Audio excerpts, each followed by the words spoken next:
यशस्वी जयस्वालने catch सोडला Aiden मार्क्रमचा. जडेजाची batting असेल डेथमध्ये, नाहीतर के एल राहुलची कॅप्टनशिप असेल आणि प्रसिद्ध कृष्णाचा जो स्पेल आहे.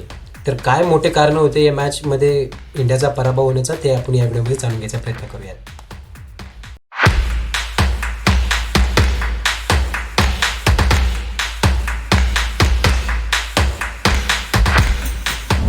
तर मित्रांनो, परत एकदा स्वागत आहे आपल्या नवीन व्हिडिओमध्ये.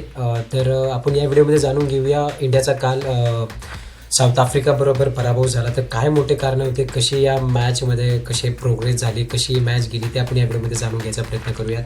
तर तुम्ही पाहिलं असेल इंडियाचा स्कोअर जो होता 358 रन्स केले. चांगला स्कोअर होता, डिसेंट स्कोअर होता. त्या पिचवर पिच चांगली होती बॅटिंगला सुद्धा. बट अर्ली विकेट्स गेले. जयस्वालचा विकेट असू द्या, रोहित शर्माचा विकेट असू द्या, अर्ली विकेट्स गेले. त्यानंतर जी बिल्डअप केलं ऋतुराज गायकवाड असू द्या, विराट कोहली असू द्या, एकदम छान बिल्डअप केला. त्याच्यानंतर जे पेसने ज्यांनी जी इनिंग खेळली, Ruturaj Gaikwad great, brilliant batting केली. आज तो विराट कोहली बरोबर खेळत होता, बट स्टील त्याच्या क्वालिटीज खूप चांगल्या होत्या. ज्या प्रकारे तो इनसाइड आउट खेळत होता, ज्या प्रकारे स्टेप आउट करत होता, एकदम चांगली बॅटिंग केली ऋतुराज गायकवाडने. तर दोघांनी इनिंग्स बिल्ड केली. त्याच्यानंतर ॲट एक पॉईंटला असं झालं की 30-35 ओव्हरमध्येच इंडियाचा स्कोअर 250च्या अराउंड होता. तर त्यानंतर यांनी जरी बॉल बाय बॉल रन जरी केले असते ना, तरी स्कोअर ॲटलिस्ट 370-380पर्यंत जायला पाहिजे होता. बट तो कॅपिटलाइज करता आला नाही. एंडमध्ये जी बॅटिंग झाली रवींद्र जडेजाकडून, तिथं जरा थोडंसं 27 बॉलमध्ये 24 रन केलेत त्यांनी. तर तिथं त्याला कॅपिटलाइज करता आलं नाही एंडमध्ये ज्यावेळेस गेम गेली. के एल राहुल प्रत्येक मॅचमध्ये कॅप्टन पारी खेळतोय, प्रत्येक मॅचमध्ये चांगली बॅटिंग करतोय, चांगल्या स्ट्राईक रेटने खेळतोय. 158च्या स्ट्राईक रेटने त्यांनी बॅटिंग केली आहे.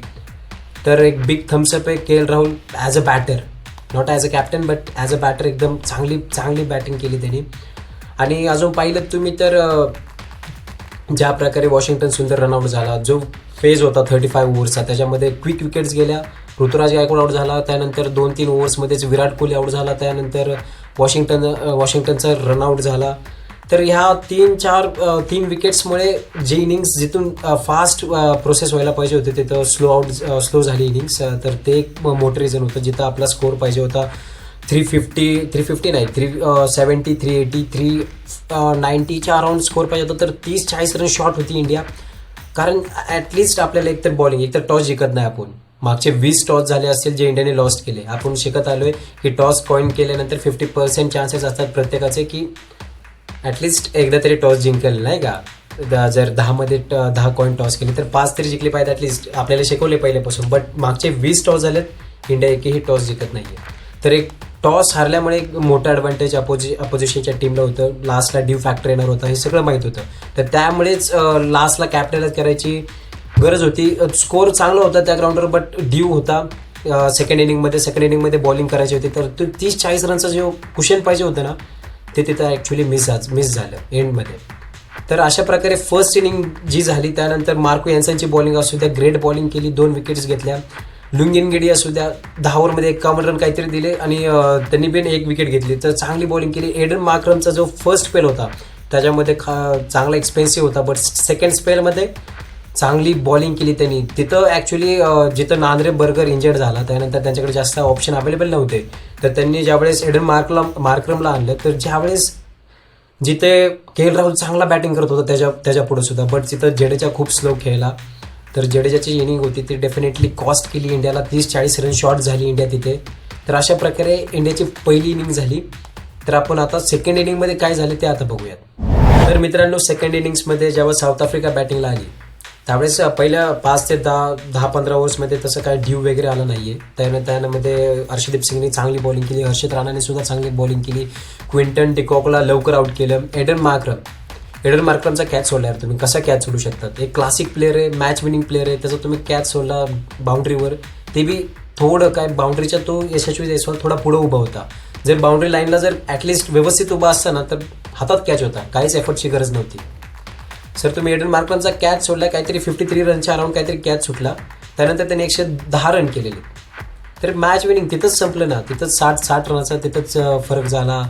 त्याच्यानंतर टेम्बा बहुमाने असू द्या, त्यांनी चांगली इनिंग्स बिल्ड केली. 46 रन केले काहीतरी 48 बॉलमध्ये, त्यांनी सुद्धा चांगलं बॅटिंग केली. मॅथ्यू ब्रिट्स्के असू द्या 64 रन केले, चांगल्या स्ट्राईक रेटनी केले. तर चांगली बॅटिंग केली त्यांनी सुद्धा. आणि डेव्हल ब्रेव्हिसला तुम्ही तिथं कॅप्टनशिपमध्ये चुकलात, के एल राहुल. कारण डेव्हल ब्रेव्हिसची इनिंग आहे, त्यांनी 53 रन्स केले, त्यांनी 50 स्कोर केली. तो इश्यू नाही, तो तर आहेच इश्यू, बट ज्या त्यांनी स्ट्राईक रेटनी बॅटिंग केली तर तुम्ही बघितलं तर आय थिंक डेव्हल ब्रेव्हिसनी 54 रन केले 34 बॉलमध्ये 158च्या स्ट्राईक रेटनी. तर तिथं मॅच फिरवली त्याने ॲक्च्युली. तुम्हाला माहिती आहे डेव्हल ब्रेव्हिस असा बॅट्समन आहे ज्याचा फर्स्ट बॉल जरी तुम्ही त्याच्या झोनमध्ये टाकला ना तरी सरळ आउट ऑफ द पार्क मारेल. तर तुम्ही तिथं चान्स घ्यायला पाहिजे होता. कुलदीप यादवला तुम्ही लास्टला ठेवलं. तुम्हाला माहिती आहे डेव्हल ब्रेव्हिस जास्त करून पेस बॉलिंगला आउट होताना तुम्हाला एकदम क्वचित दिसेल, कारण त्याची बॅटिंग फ्री हँडेडली, त्याच्या बॅटीला जरी बॉल लागला तरी बॉल ट्रॅव्हल करतो. जरा थोडा एज वगैरे लागला तरी बॉल ट्रॅव्हल करायची कॅपॅसिटी, एकदम hard hitter kind of a player येतो. तर तुम्ही तिथं मिस्टेक केली, तिथं तुम्ही चान्स घ्यायला पाहिजे होता. कुलदीप यादवला बॉलिंग द्यायला पाहिजे होती, किंवा रवींद्र जडेजा सुद्धा चांगली बॉलिंग केली. रवींद्र जडेजाने विकेट नाही भेटला बट चांगली दाबून बॉलिंग केली. 7 ओव्हरमध्ये काहीतरी 41 रन दिले. 5.5च्या काहीतरी अराउंड इकॉनॉमीने बॉलिंग केली. तर ठीक बॉलिंग केली त्यांनी, कारण स्कोर 350च्या वर होता. सगळ्या बॉलरनी चांगली बॉलिंग केली.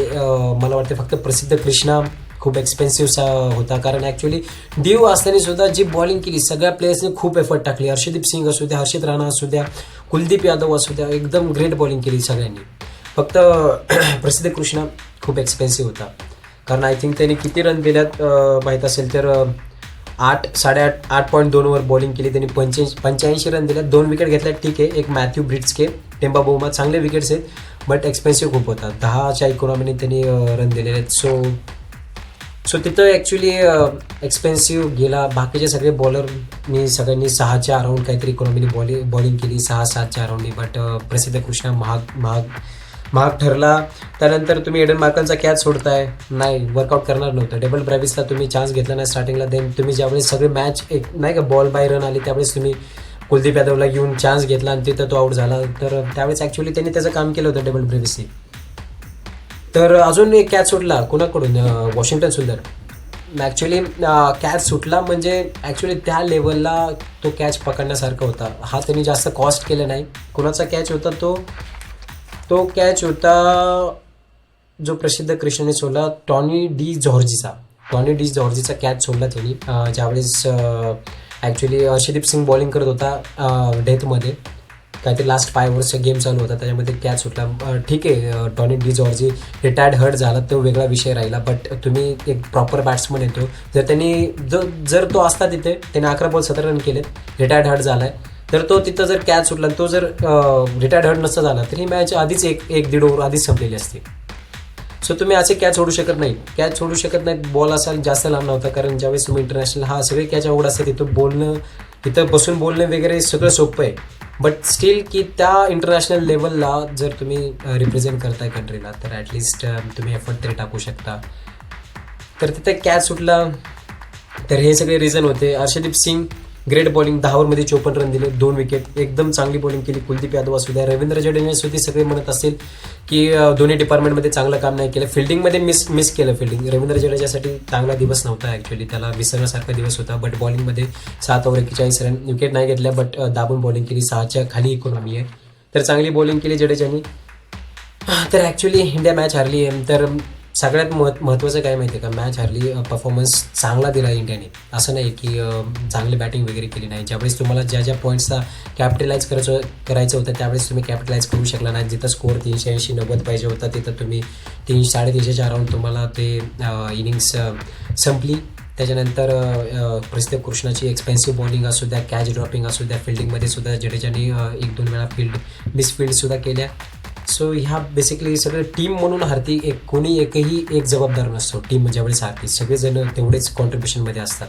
सर कॅप्टनशिप असू द्या, ज्यावेळेस तुम्ही चान्स घ्यायला पाहिजे होतं त्यावेळेस चान्स घेतला नाही. फिल्डिंगमध्ये थोडंफार असू द्या, त्यानंतर बॅटिंगमध्ये कॅपिटलाइज करू शकला नाही. तर at the end Ruturaj Gaikwad phenomenal batting, एकदम क्लासिक बॅटिंग केली. त्यांनी स्टार्टिंगला टाईम घेतला, बट ज्यावेळेस त्याची 50 झाली त्याचा एकतर त्याला चान्स भेटत नाही, क्वचित चान्स भेटतात. त्यात बी तो 50 रन झाल्यानंतर त्यांनी जी बॅटिंग केली, स्वतःचा विचार केला नाही त्यांनी की 100 करूयात काय नाही. बट त्याचे मला वाटतं 20-30 जर तुम्ही स्टॅट्स पाहिल्यात तर पहिली 50 झाल्यानंतर पुढच्या फक्त 30 ते 35 बॉलमध्ये त्यांनी त्याची सेंचुरी कंप्लीट केली. तर तो हळू खेळला नाही की मला सेंचुरी वगैरे करायची, त्यांनी टीमच्या हितामध्ये बॅटिंग केली. त्याला माहीत होतं की पिच जरा जास्त रन पाहिजे, त्या पिचवर सेकंड टाईम आपल्याला बॉलिंग करायची, ड्यू येऊ शकतो. तर ग्रेट बॅटिंग एकदम चांगला खेळाडू आहे ऋतुराज गायकवाड. त्याला नक्कीच तुम्ही चान्स द्या ODIमध्ये. तो चांगला एकदम लॉंग टर्मचा प्लेअर आहे. तर असेच काही रिझन्स होते जे चांगले पॉझिटिव्ह सुद्धा आहे त्या मॅचमध्ये. सगळ्यात मेनली तुम्ही टॉस जिंकत नाही. टॉस नाही जिंकल्यानंतर जे मोठं ॲडव्हान्टेज जे अपोजिशन टीमला जाते ना, ते तुम्ही परत मागच्या वेळेस सुद्धा मागच्या फर्स्ट ODIला सुद्धा तुम्ही टॉस हारलात. ठीक आहे, स्टार्टिंगला त्यांच्या सेकंड इनिंगमध्ये लवकर विकेट गेल्या त्याच्यामुळे तुम्ही ती मॅच जिंकलात. कारण मागच्या त्यांनी जी टेल होती फर्स्ट मॅचमध्ये सुद्धा त्यांनी एंडपर्यंत मॅच आणली होती. जर एखादा जरी टॉप ऑर्डरमध्ये चांगला बॅटिंग केली असेल एखाद्या प्लेअरने तरी ती मॅच तुम्ही हारत होता. तर टॉस जिंकणं इज मस्ट आहे. टॉस जिंकलं तर मॅच जिंकणार आहेत. तर आता जे स्पेसिफिक रिझन असेल या मॅचमध्ये हारण्याचं ते जयस्वालचा कॅच ड्रॉप असू द्या, जडेजाने जे कॅप्टलाइज करू शकला नाही, प्रसिद्ध कृष्णानी जी एक्सपेन्सिव्ह बॉलिंग असेल, के राहुलची कॅप्टनशिप असेल, तर हे काय काय क्लच पॉईंट होते तिथं कॅप्टलाइज करू शकले नाही इंडिया. तरी ठीक आहे, मॅच हारलेली अजून सुद्धा सिरीज हारलेली नाही. 1-1 बराबरी आहे. थर्ड मॅच आहे, डिसायडर आहे शनिवारी या. तर होपफुली टॉस जिंका देन मॅच जिंकूयात. टॉस जिंकणं एकदम गरजेचं आहे या मॅचमध्ये, लास्ट मॅचमध्ये सिरीजच्या. तरच तुम्ही सिरीज जिंकू शकता. तर हेच होते विश्लेषण या सेकंड ODIचं. तर होपफुली तुम्हाला हा व्हिडिओ आवडला असेल. अशाच व्हिडिओ आणि एक्सप्रेशन आपल्या मराठी लँग्वेजमध्ये पाहण्यासाठी चॅनलला सबस्क्राईब करा आणि भेटूया पुढच्या व्हिडिओमध्ये.